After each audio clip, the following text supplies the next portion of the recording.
This is the Gerry Callahan Show. More bad news for the Democrats, more bad news for the mainstream media. Yes, Donald Trump will not be going to prison. I'm sorry. All your worst nightmares continue to come true. At least he's not going to prison today. The judge in New York, Judge Mershon, the completely corrupt judge overseeing the hush money case, has delayed the sentencing. I was kind of hoping he'd try to send him to jail today. I mean, let's be honest. It would be wild. It would be just the greatest, craziest story of all. But the cases have all fallen apart. It is hard to overstate the complete and utter collapse of the Democrats' strategy. We all know every legal case, every legal case against Trump was designed to interfere with the election, to derail his candidacy. That's what they were all about, especially this case, by the way, which was tried in New York City. It took the jury 12 hours to convict him of 34 felonies. And today, people don't even know what the underlying crime was. It wasn't hush money. That was the headline. That was the takeaway from the media. Yes, he paid a porn star. That wasn't illegal.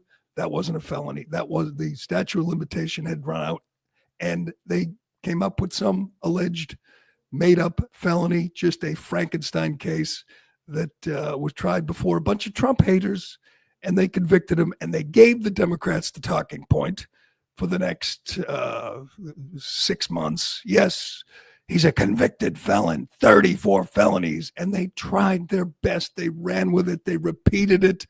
They coordinated it. Yes, we'll convict him. You just keep saying it. Eventually, maybe the public, maybe the voters will buy it, that he's a felon.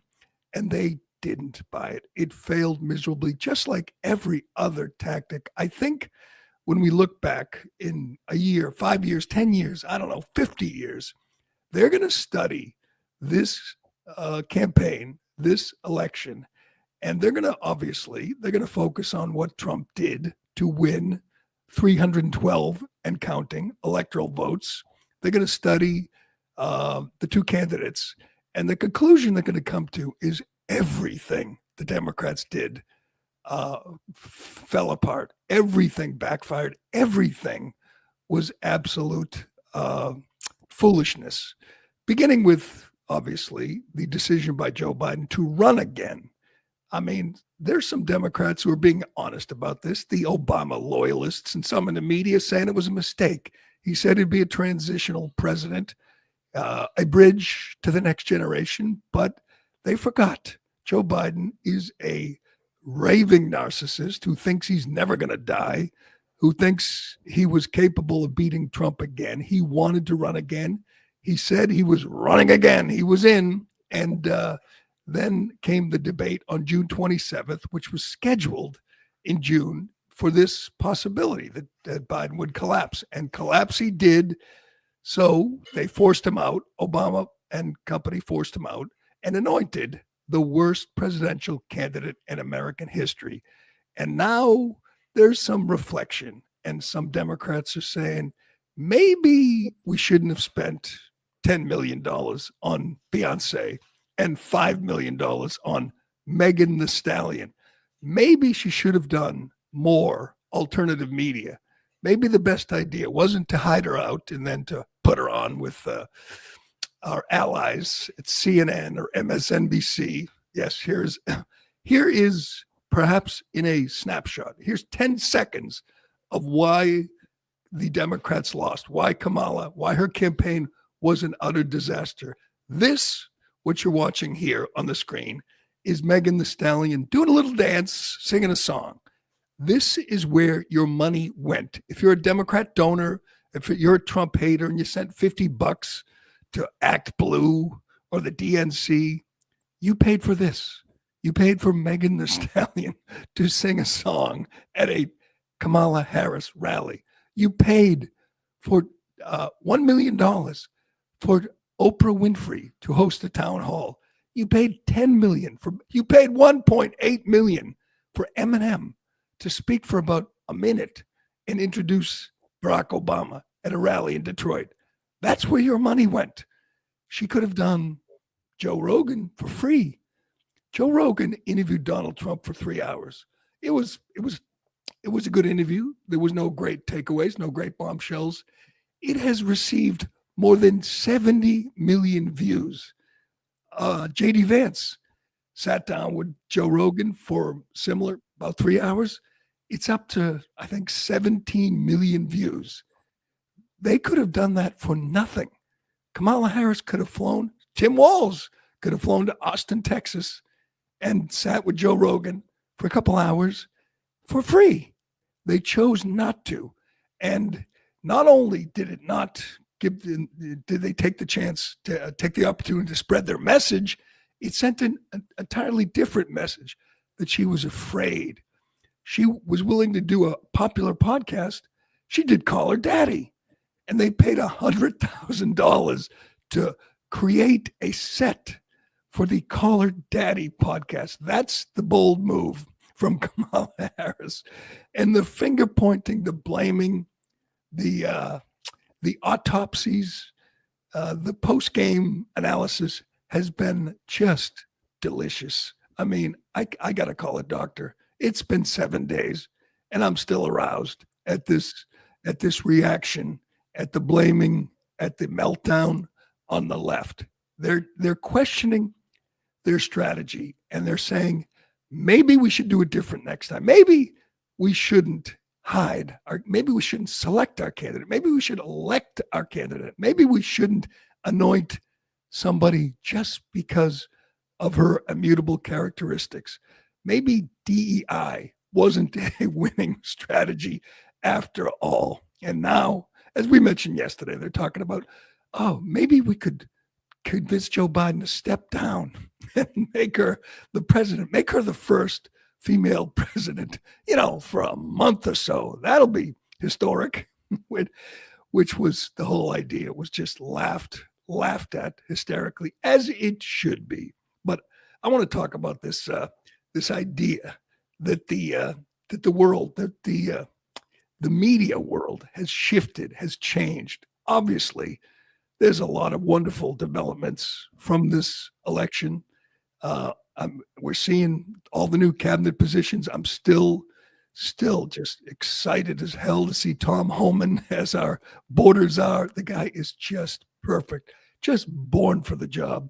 And I got some mixed emotions on some of the other cabinet choices, but I think more than that, they're looking at the media landscape and saying, you know what?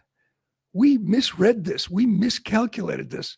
It doesn't matter what MSNBC or CNN have to say anymore. That's not what people are listening to. Young people aren't tuning in to Lawrence O'Donnell.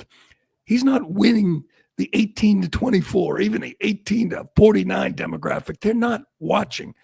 This is remarkable. The media, the left-wing media, the left-wing cable TV echo chamber has collapsed. This was their chance to draw viewers, eyeballs, to make it to get a big bounce from this election. Obviously, there's a lot of Trump haters out there. Obviously, people were invested in this election. How did it go? I can't even tell you how badly, how poorly, how disastrous this was. This is from Outkick, from Bobby Burek. Actually, it's from Mediaite, but they get the viewership data that explains the complete collapse. For the day, Thursday, this would be 2 days after the election. This would be when people are still invested and interested in this. Here's the ratings collapse at MSNBC. Joy Reid, down 54%. Ari Melber, down 49. Chris Hayes, 47. Alex Wagner, 53. Morning Joe, down 40%. Stephanie Rule, 67%. She lost 2/3 of her audience 2 days after the election. No one cares what they have to say. Again, not just Joe Rogan, but so many of these podcasters just killed it. Megyn Kelly, Tucker Carlson, the Nelk boys. Their numbers skyrocketed. People have turned away. They've shut these these fossils off. And perhaps my favorite reaction to this election, CNN from Chris Wallace, CNN dinosaur Chris Wallace, 77-year-old Chris Wallace, who quit Fox News because he hated Tucker Carlson, because Tucker dared to ask questions about the 2020 election, about the 81 million votes Joe Biden allegedly got. He didn't like that. He didn't like that election denialism. So he left Fox News after like decades, went to CNN. He's been there for 3 years. No one watches him. No one listens to him. He's quitting because he says he saw the growing influence of Joe Rogan and Charlemagne the God and decided he wants to get into podcasting. Let me tell you, Chris, you don't just sit there and have some producer give you a bunch of questions to ask some Democrat, and you don't just get to, lick the toes of Democrats for an hour. You actually have to put some effort into it. And you've never done that. You can't do this. You have failed. You are a loser, just like all the others who are losing their audiences, who are bleeding viewers. So Chris Wallace has had enough. That's how bad it got for CNN. They've lost Chris Wallace. This could be my favorite Chris Wallace moment. He sits down. He hates Trump, obviously. Sits down with Trump during the pandemic and tries to give him a gotcha question about the results, about the death toll compared to other countries. And Trump will have none of it. Watch this. We have the 7th highest mortality rate in the world. Our mortality rate is higher than Brazil. It's higher than Russia. And the European Union has us on a travel ban. Yeah, I think what we'll do, we have them on a travel ban too, Chris. I closed them off. If you remember, I was the one that did the European Union very early. But when you talk about mortality rates, I think it's the opposite. I think we have one of the lowest mortality rates in the world. We're going to take a look. We had 900 deaths on a single day. We will take a look this week. Ready? You can check it out. Please get me the mortality rate? Yeah. Kaylee's right here. I heard we had one of the lowest, maybe the lowest mortality rate anywhere in the world. You have the numbers, please? Because I heard we had the best mortality rate. The case rate of similarly situated countries, as Dr. Burks points out, and this is number one low mortality rate. I hope you show this in there because it shows what fake news is all about. Okay, I don't think I'm fake news, but we'll put our, we'll put our stats You on. said we had the worst mortality rate in the world. That was live on the air. That was in Chris Wallace's Fox News days. But this is my favorite. He says, podcasts and streaming platforms appear to be where the action is.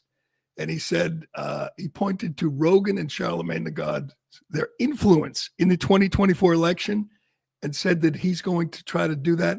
Quote, I don't flatter myself to think I will have that sort of reach. No, you don't think so, Chris? You won't have the reach of Joe Rogan? I could just see, all the comedians and, the biophysicists and the Elon Musks of the world just flying to wherever Chris Wallace is to sit down with Wallace. They offered him according to Mediaite, a significant pay cut. And he declined and said he was going to go his own way. Good luck with that. Put him on the list of casualties, of losers from the 2024 election. The list is long and growing, and it's glorious. And I can't tell you how much I'm enjoying this. I want to get AOC. AOC, this is kind of cryptic. AOC wants to know, moving forward, what are people listening to? Maybe you should have asked that 6 months ago, AOC. Curious. What are these podcasts that have had such an effect on the election? What are these podcasts that, her candidate refused to do, that would have put her on there for 3 hours for free. She chose to, again, stay in hiding and spend the money on Oprah and Eminem. Listen to a slightly bloated AOC. Have we confirmed she's pregnant, Ironhead? I know you're obsessed with AOC. Is she with child? She hasn't shot anything from the neck down in months, and I'm almost positive it's out of fear that her followers are going to make her abort it. Oh God, no. Hey, she has a choice. But here is AOC asking the question: where are people getting all their information these days? Go ahead. Which podcasts are you listening to? Which accounts are you subscribing to? I'm interested, like genuinely. Let me know which ones specifically, which accounts, which podcasts, etc. She wants to know. You know what? That's easy to find out. AOC. Where did they go wrong? Where did they go? You mean that interview with Stephanie Rule didn't move the needle? I can't tell you how. Only there was like a charting system that showed us how popular. I know. Isn't there a way to figure that out? What are they listening? What are the kids listening to? Says AOC. Where are they getting the information? I mean, we just did Lawrence O'Donnell, and nobody even watched. Nobody. We got no bounce. No one's talking about it. What are we going to do now? Keep it up. I love this. I love this. All right, we got to get to the latest Trump appointments. Got some mixed emotions on this one, but I'm still excited about Tom Homan and Stephen Miller. We have a moment with Kamala and Jill Biden. This could be the last moment, at least the last moment before the inauguration. And boy, the body language tells you so much. And we got, I want to do this too. We never got to this yesterday. The coping on the college campuses. What are they doing to cope? How are they handling the fact that the evil orange man is not only headed back to the White House, but he's heading back with a mandate? Yes, the House has officially been called. He has the House. He has the Senate. He has the Supreme Court. He has the podcasters. He doesn't have the mainstream media, but they just don't matter anymore. And it's just wonderful. We'll get to that and more, but first. Excuse me. The economy is in trouble with inflation, high interest rates, and out-of-control debt. And don't think your retirement funds are safe from the radical left. Now is the time to call the only precious metal dealer I trust, American Hartford Gold. They'll show you how to protect your savings and retirement accounts by diversifying your wealth portfolio with physical gold and silver. Call 866-607-4299. That's 866-607-4299 or text Jerry to 65532. All right, well, I'm still excited about Tom Homan being the border czar. He's going to be great. He was born for this job. He's not messing around. He said yesterday, yes, there will be workplace raids. And the media is just, they're beside themselves. You're going to kick out our abuelas and abuelas, grandparents. No, he's going to kick out illegals, and we're going to start with the criminals because Biden and Harris let so many criminals in. The job begins. I look forward to the showdown between the Trump administration and the blue states, including Massachusetts, California, Illinois. These are governors who are promising to protect illegal alien rapists, and I don't think they're going to win that battle. And I am so much looking forward to it. We got a big problem in Massachusetts with illegal aliens, and we have a governor who's protecting them, prioritizing her residents. Can't wait for the showdown. And that was a spectacular pick. That's my favorite cabinet pick. He's not even in the cabinet. My favorite pick that Trump has ever made. Just breaking, he has chosen Kristi Noem to head the Department of. I hate this so much. I hate it. I'm not a fan. I'm not a big fan. There were better choices. I know she's a Trump loyalist. I know Trump likes her. I know she's kind of hot. I don't care. She's not true. She's not honest. She's not honest. That's my big problem. It's not that she shot her dog. It's that she lied about it. And then she told the most ridiculous. It's also a little bit of her shooting her dog. That's also a problem. I wasn't a fan of her shooting her dog, and then it wasn't just shooting her dog; it was bragging about it, like that was supposed to, win her points with men. Show that she's a tough guy, tough woman. But then she lied about it. And then that other elaborate lie she told in her book about staring down Kim Jong-un, just made it up. I mean, she's Biden-esque. She tells lies. She tells really creative lies. I don't like that. I don't know. She's in charge of the Department of Homeland Security. What qualified her for that? I was rooting for Dan Bongino. That's not going to happen, apparently. And Marco Rubio as Secretary of State, I guess I could see it. Again, he's smart, and he seems to be a Trump loyalist at this point. And hopefully he is not a war hawk. Hopefully his job is to keep us out of pointless foreign wars, to help Trump end the war in Ukraine and the war in Gaza. And he did have a moment. I mean, if you want to look for the best of Marco Rubio, here he is walking through the halls of the Senate and getting accosted by Code Pink, those lunatics that they're big Hamas fans. They hate Israel. They love Hamas. They generally like most terrorist organizations, and they purport to be anti-war, but they're anti-American. They're just radicals. They're obviously distraught at the election of Donald Trump. And they like to do this. They like to ambush members of Congress in the hallway and get them to denounce Israel. And Marco Rubio was having none of it. Here he is. I think this is the leader of Code Pink jumping ugly with Marco Rubio. Senator Rubio, will you call for ceasefire? No, I will not. On the contrary. Senator Rubio. Are you filming it? Wait, I want you guys to get this. I want them to destroy every element of Hamas they can get their hands on. These people are vicious animals who did horrifying crimes, and I hope you guys post that. And what about the civilians that are being killed every day? Hamas should stop hiding behind civilians, putting civilians in the way. Hamas knew that this was going to lead to this. Hamas should stop building their military installations underneath hospitals. So you don't care that 15,000 have died? You don't care about the babies that are being killed every day? I think it's terrible, and I think Hamas is 100% to blame. That's what I think. Make sure you post that, please. That is perfect. I love this idea that, condemn Israel. Hamas is to blame for every death in Gaza, every death. They're the ones who use civilians. Israel goes out of their way to protect civilians. Hamas goes out of their way to put civilians in danger, to use them. He's right. They hide their weapons in schools and hospitals. We've seen it. They don't care. They want their civilians to die so they can win the PR war, and useful idiots like Code Pink and the Squad will start weeping over civilian deaths. Every single civilian death is the fault of Hamas. So that's good. I like that. But I got to be honest. I do worry that we aren't anti-war enough.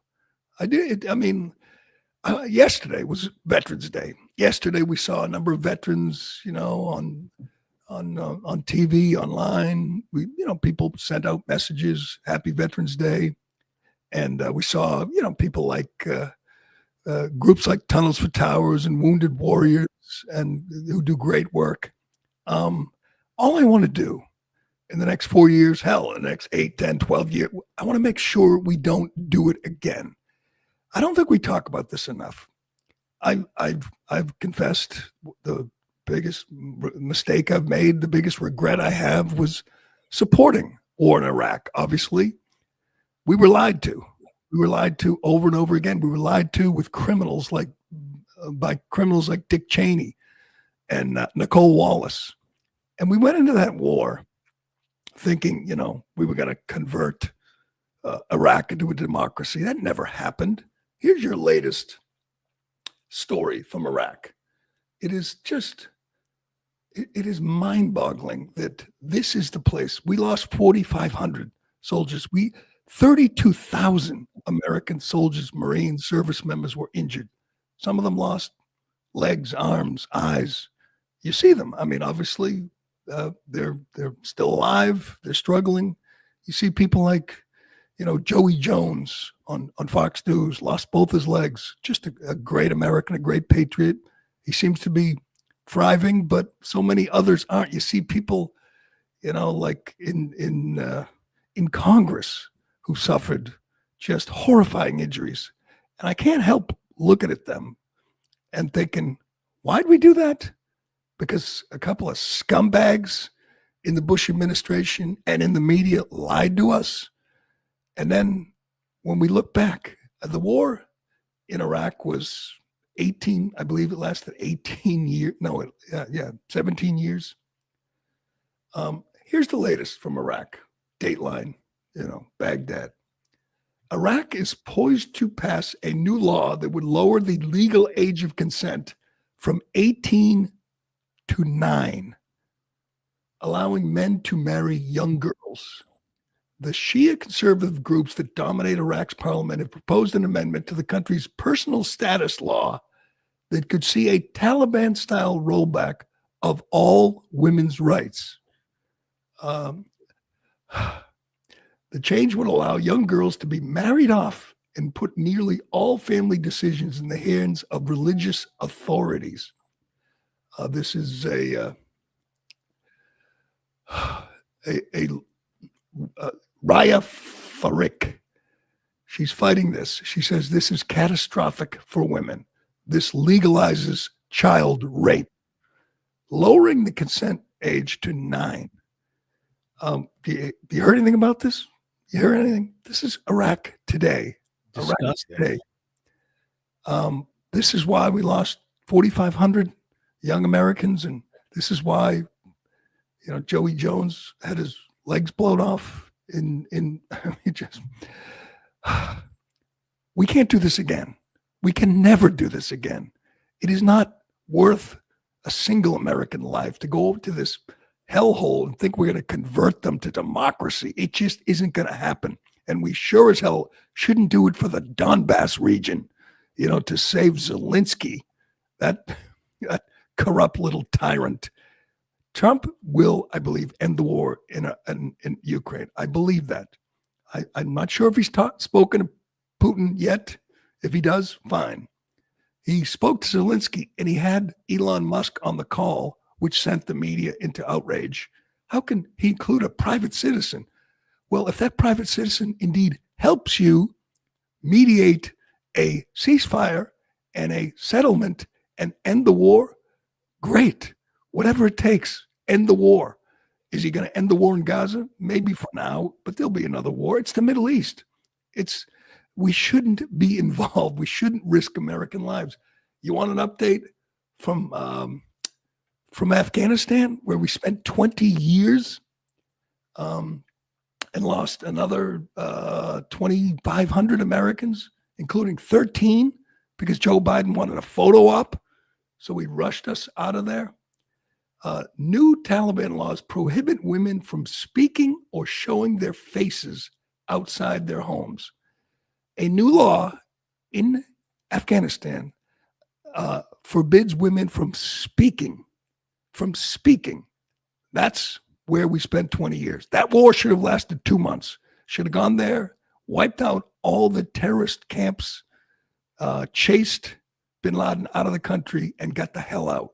We stayed there for 20 years. We spent trillions. We lost American lives, many horrific injuries. For what? We thought we were going to turn this prehistoric culture into some kind of thriving democracy. I just pray that Marco Rubio and Donald Trump and J.D. Vance, I think they will. I think they have to understand we can never do this again. Never again, as Kamala Harris famously said, never again. We can never again send Americans into these hopeless situations, get them killed, get them maimed, destroy their lives, spend trillions for what? It's not that long ago. This isn't, the War of 1812. We're talking about Iraq and Afghanistan. Those should be an object lesson to our new administration. This, he should keep all his promises, but this above all others. No more pointless foreign wars. No more No more of this saying you're going to fight for democracy. Is that really what we're doing in Ukraine? What we might do in Ukraine? Hell, Joe Biden might do it in the next 69 days to send troops to Ukraine to protect his investments. But that's what I want to hear from Marco Rubio. This will never happen again. We will never waste American lives in these hellholes, these worthless hellholes half a world away. Please, please. Elise Stefanik to the UN. I like this because, let's be honest, Elise Stefanik is a really good debater, a really good interrogator. We saw her with the Ivy League presidents. She ruined them. She eventually forced Claudine Gay out as Harvard president. She did a great job. She's a good fighter against anti-Semitism, which is a major problem, not just here, but around the world right now. That's a good choice, and I think it's a safe seat for Republicans. The Marco Rubio choice comes with an interesting decision. Ron DeSantis gets to choose the next senator in from the state of Florida. I have two suggestions for Ron DeSantis. One, Byron Donalds. I'm not sure how safe the House seat is, but I assume he'll know, he knows. So if it's a safe seat, if a special election will result in a Republican, good. Make Byron Donalds a senator. He's earned it. Or if you don't want to do that, if you don't want to risk the seat, Ron DeSantis. Name yourself Ron DeSantis. I still think he would be the best choice for Attorney General, but Trump holds a grudge. So I'm not sure he's going to choose Ron DeSantis as Attorney General. He should. How about Ron DeSantis, U.S. Senator? Talk about a fighter. The most effective Republican in the country, the best governor in the country, a guy who turned purple Florida into a reliably red state, a guy who counted the votes in our third largest state in an hour. They're still counting in California. They're still counting, I think, in Arizona. They counted the votes before 9 o'clock in Florida. He is so effective. He gets results. He should be either, again, Attorney General. That would be a great choice, but he probably not what Donald Trump's going to do. So make yourself a senator, Ron DeSantis. He'd get some flack and some people would say, but so what? He would be a good senator. He'd be a great senator. He'd be a reliable senator, a force for good conservative values in the Senate. I think he would be, but I'd also like him to stay in Florida and just make sure that doesn't go back blue ever. Yeah, but he's term limited out, I believe. And you know who the favorite to replace him is, according to the polls? Casey DeSantis, his wife. They love her. They love her in Florida. But I don't know. I don't know what he wants to do. Does he want to be a senator? Does he want to be in the cabinet? I'm not sure. I'm sure Trump's team. Here's the best part. Trump learned his lessons. Trump screwed up in 2016 and it wasn't all his fault.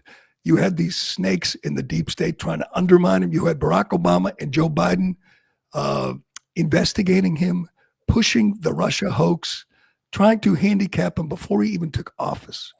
They can't do that. Trump won't allow it this time. That's why he's not using the RNC to help with the transition. He's doing it on his own. And so far, he's doing a very good job because he knows what snakes these people are. He knows that. He knows that the bureaucracy, this embedded bureaucracy, is the biggest obstacle he faces. That's why I so look forward to Elon Musk and the DOGE, the Department of Government Efficiency, just getting in there and slashing and burning. That's the most exciting part about the new administration. You know what another promise he has to keep? It's going to be hard. Eliminate the Department of Education. This will send the media and the Democrats into a fit of rage like we've never seen before. He has to do it. It has a budget of more than $5 billion. Every single person in the Department of Education hates Trump. Every one of them voted for Kamala Harris. He has to give them all their walking papers as soon as he takes office. Eliminate the department and sell the building. and send that money to the states. That will be a glorious day. And we never had a Department of Education when I was growing up. It was created in 1979. Before it was created, we were number 1 in the world in education. Now we're number 24. How they doing? I'm not sure who will take the reins and, hold drag time story hours, and who will tell the, white kindergarten kids that they're oppressors and the black kindergarten kids that they're victims. I don't know who will push trans ideology and DEI on the kids, but, maybe at the state level, I'm sure they will, in Massachusetts and California and New York. But that'll be up to the states. And that's where it should be. Education should be at the state level. It has failed at the federal level. I don't think there's any doubt about that. All right, we got to get to so much more here. How much time do we got?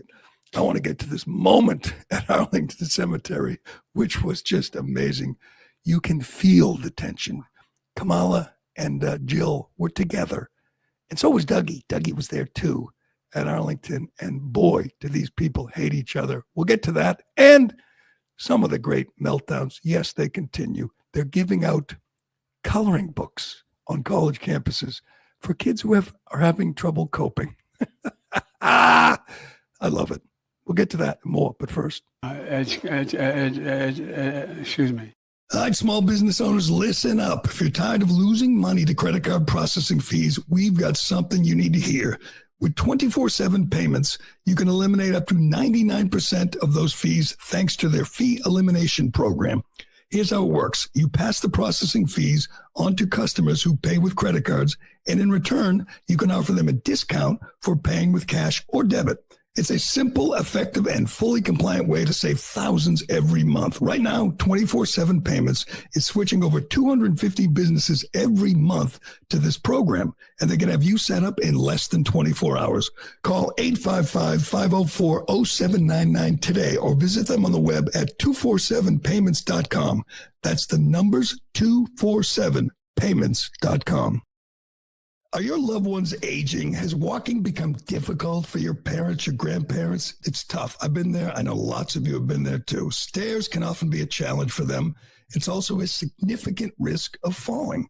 Well, Lifeway Mobility, one of the largest providers of accessibility solutions, offers stair lifts, wheelchair ramps, home elevators, transfer aids, and bath safety solutions to improve safety, independence, and quality of life at home. Most of their solutions are made in the USA, and they provide professional installation and service. Gain peace of mind and help loved ones stay safe at home. Schedule a free consultation when you call Lifeway Mobility at 888-780-7923. They have locations across the U.S. with showrooms for you to see and test their products. They're also rated the best stair lift company by the National Council on Aging and by U.S. News, and they have over 6,000 five-star reviews. Call 888-780-7923 or visit lifewaymobility.com for your free consultation. That's 888-780-7923. I'm looking at these numbers again, Ironhead. I think we beat Stephanie Rule last week. Congratulations. I think we kicked her ass. Lawrence O'Donnell, too. We beat Lawrence O'Donnell. Yes, we did. Oh, welcome to the new world, Larry. How much, they have no choice but to blow it up. They have no choice but to kick some of these people to the curb. What are they going to do? Continue to do these outrage, these therapy sessions for these lunatics every night, like for an hour? They do them on college campuses, so why not on TV? That's true. We'll get to the college campus. Let's do an update on the Bidens. Can we have Joe walking across the sand? I don't think we got to this yesterday. This is your commander-in-chief. This is remarkable. This man has 69 more days as our president. Who thought this was a good idea? I mean, what does he do when he's off camera? This is him on camera. Is that Jill or is that his sister? I can't even tell. That is Jill. Of course, she's poking him in front of the cameras. Jill. She starts to help him, and then she says, screw him. I mean, there are brain surgeons who don't concentrate on their jobs as hard as Joe concentrates on walking. I mean, he is just sitting there struggling, trying to walk across the sand in front of cameras and reporters. Look at that. Oh my God. He can't walk across sand. And he was ready to run for another term. I don't think he could have. I don't think he would have won. Look at the Secret Service. They're ready to jump in and help him if he falls. Joe must have felt like, honestly, he must have felt like he just scored a touchdown to win the Super Bowl when he made it across the sand it's like watching a tightrope walker across two skyscrapers, just struggling mightily. This might be the most alarming video of him doing anything. And he's so worried, and she's not helping. She's like, should I grab his arm and make him look even more feeble? Well, he's not running. He didn't win the election, so he's useless to her now. Where's he going? Who thought this was a good idea? So he did make it, though. He survived this struggle. This was like surviving, the beach at Normandy. He made it across the sand, and he lived. Look at that. He lived. So he shows up at Arlington Cemetery yesterday to lay a wreath for the ceremonies on Veterans Day. And apparently Kamala Harris was required to show up. I don't think she wanted to show up. I don't think she wants to do anything or go anywhere. There's been a lot of politicians who, after defeat, just go off into ignominy and we never hear from them again. That's Kamala Harris. There's nowhere for her to go. There's no job she can do. She can't even do TV. She can't even do, what Jen Psaki does on MSNBC. She can't be governor of California. That's a joke. She can't be a Supreme Court justice. She can't do anything. She has been not just defeated. She's been ended by Donald Trump. She's over. Her career, her professional life is over. Here she is on the balcony with Dr. Jill. Do these two look like they're getting along? You can feel the tension, the hate between these two. It's coming. Somebody, probably one of their, media outlets, their favorite media outlets, Politico or Axios, is going to have all the details of how much these two despise each other, how much Dr. Jill blames Kamala Harris for the coup and for losing to Donald Trump. But man, think about how badly Kamala does not want to be on television. there's no talking. They don't even look at each other. Same with Dougie. Dougie's to her right.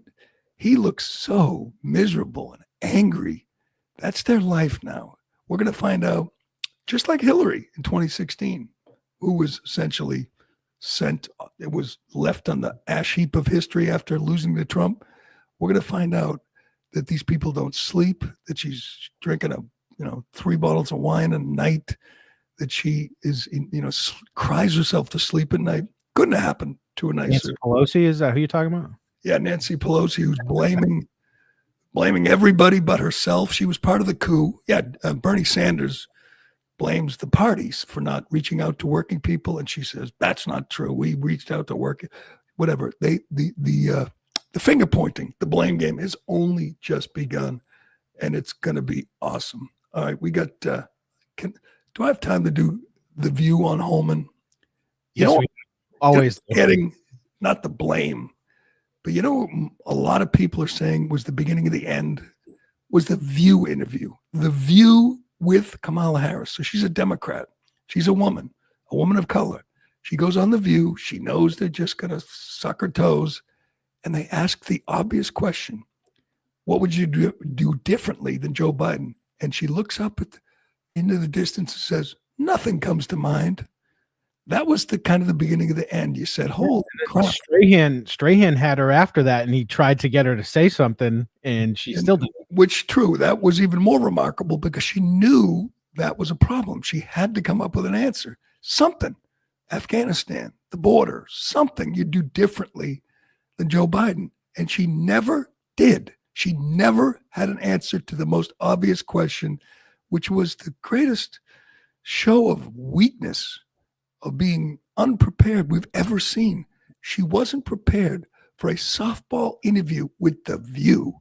And now they will look back and say, she couldn't handle The View. What would have happened if she actually did go on Rogan? What would have happened if we actually got to know her to see her, the real Kamala. And she never came up with a response to the McDonald's and the garbage truck. She never had anything like that, anything she could do to appear relatable to average Americans. She had 107 days, and they never came up with a way to make her appear human and make her appear like she actually had some substance. But it's over now. She's gone, for never to be heard from again. And now we have the Tom Homan era. I can't get enough of this guy. I hope he's going to do a lot of interviews. I hope he's going to be front row center. I hope he's going to be there when they do these raids and they find these killers who are roaming our country, these rapists, and kick their asses out. We showed you some of the highlights from Homan's recent appearances yesterday, but here's the View reacting to this great man being named the border czar in the new Trump administration. Go ahead. Look, Donald Trump won the electoral vote. He won. He's going to win the House. He won the Senate. For all effects and purposes, he's got the Supreme Court. They've given him immunity. This is what the country voted for. This is, a lot of people thought that when he talked about mass deportations, he wasn't being serious. I don't know how many times he had to say it for people to realize he was being serious. Well, if you thought he wasn't being serious, the appointment of Tom Homan today as border czar, and he will be in charge of a mass deportation program, the largest the country has ever seen, they say. And now Stephen Miller as deputy chief of staff should let you know that he was absolutely serious. And when you talk about mass deportations, people think, oh, it's just going to be the criminals.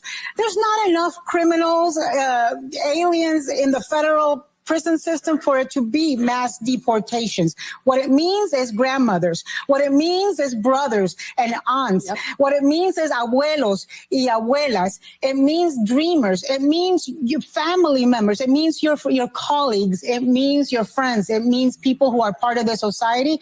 And look, America, those of you who voted for Trump, this is what you wanted. This is what you voted for. You screwed around and you're about to find out. Yes. Zero self-reflection ever from anyone on the show. Okay, what's the problem again? Where's the problem there? I don't see it. I mean, it's incredible. Most, like 56% of the public supports mass deportations. If you asked them, how about we start with the 1.3 million people who've already been ordered out of the country but are still here? They've already been ordered to be deported. That's more than 1 million.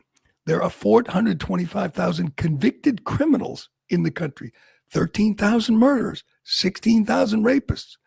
Would you like to start with them? Anybody have a problem with kicking them out?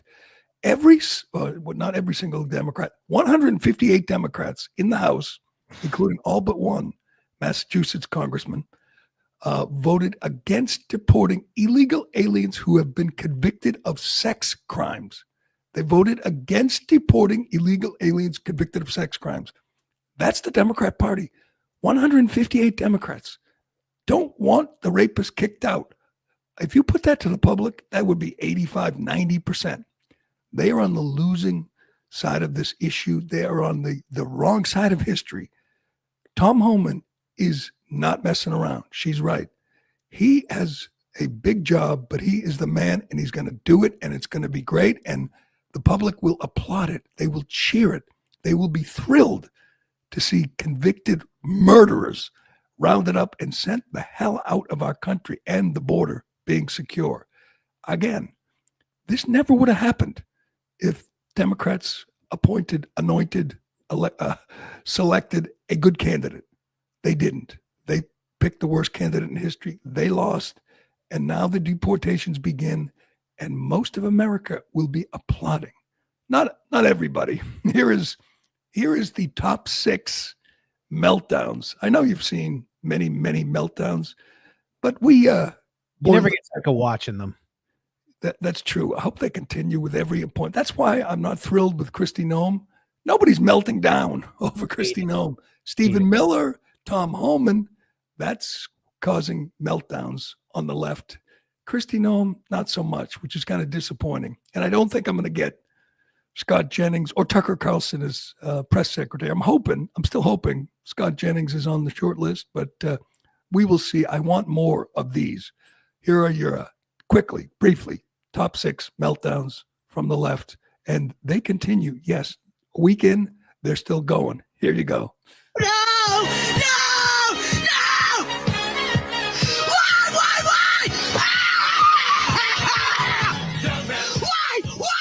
Why? Do you really hate me that bad? I'm done with you. I'm done with you and your mother and your sister. I'm just done with all of this. Call the results. There's a place you can go. I'll say when you're short of you can't say Number 4.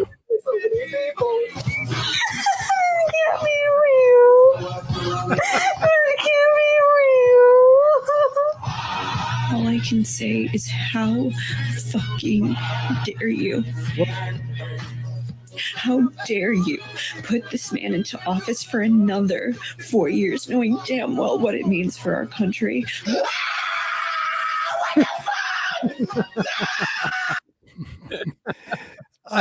Obviously these people are insane. They're stupid. I would love to ask him, what is going to happen to you? What will he do to you? I keep hearing he's going to take rights. What rights? Can you tell me that? Just what rights are you losing? I mean, I asked this yesterday because Congresswoman Katie Porter said her 12-year-old is afraid she'll get raped and impregnated and won't be. She can get an abortion. You can get all the abortions you want. You're in California. What right are any of these lunatics losing? Could any of them just explain that to me? Could you explain it? What right are you losing as an LGBTQAI individual? Donald Trump was he was the first pro-gay marriage president ever elected. You got no evidence he's taken any right away from you. You have been brainwashed. You're a moron. It is true because there is plenty of clips of Biden and Obama denouncing gay marriage. Right. And nothing. I mean, Trump did nothing. Hell, Trump said Caitlyn Jenner can use whatever bathroom she wants. I don't think he's standing by that anymore because we're winning the culture war, at least on that issue. But they can't tell you what rights are they losing. And it really is exposing, revealing just the mindset, the mentality of some in this younger generation. Trump did very well among young people, but not the college educated elites from the New York and LA and Boston and Chicago. Those people, they're struggling. Do we have the woman from Ohio State explaining what they're doing to help their kids cope? You should worry. I mean, on Columbia campus yesterday, they had an anti-Veterans Day protest, anti-Veterans Day on the campus of an Ivy League school in New York City. Talk about brainwashed, brain dead. Here's a woman from Ohio State explaining what they're doing to help their distraught students cope. Go ahead. For a lot of the folks, again, because of the fear and the uncertainty of what's coming, this can be a traumatic moment for them. And so I would argue that counseling is not a dramatic response, but that it's an appropriate response. And this is a healing-centered campus. Some of it was more formalized counseling services, and others were really just more intentional interactions. Come in and, do meditation coloring sheets. Do meditation coloring sheets. That's... Trump can't do enough. I know we put out a video talking about how we have to reform our college, our whole university system. And God knows he's got work to do. Eliminate the Department of Education. These people, need to be deprogrammed. They have been brainwashed. They're giving coloring books to adults, like adults. Do we have time for her? Absolutely. We never got to this the other day, but this was my favorite pre-election. I wonder how she's doing. I know this woman calls herself a political analyst, and she deleted her X account, her Twitter account, I believe, after this. But here she was on election day getting ready to gloat. Oh, I wish she was still online. I wish we could hear from her post-election, but apparently she's under her bed in a puddle of tears. But here's a political analyst talking about her interaction at a liquor store on election day 1 week ago today. Go ahead. Okay, so we're closing in on almost 5 p.m. Eastern time, and I've been tracking everything that's been going on across the country today.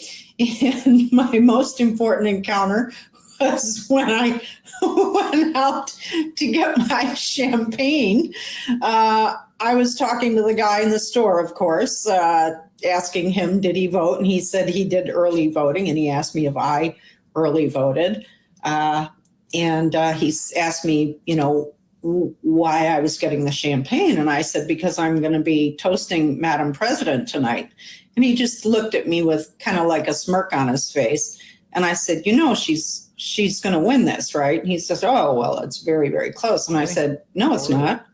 He says, well, what do you mean? I said, no, it's not. The women of America are making their voices heard. Reproductive rights is what it all comes down to. And the women are voting in numbers relative to men that are unbelievable. She's won this. And I said to him, she's going to take every one of the swing states plus Iowa. And he said, oh, but the numbers are so close. I said, I'm a political analyst. I'm telling you right now, numbers are there. She's taking this election. And then I said to him, you realize, and he didn't tell me who he voted for, but of course I knew. And I said, you do realize you wasted your vote, right? I didn't care. I walked out with my bottle of champagne and happily walked home. Bye-bye. Bye-bye. I think she needs something a little stronger than champagne. I think so. God, do they all look the same? It's amazing.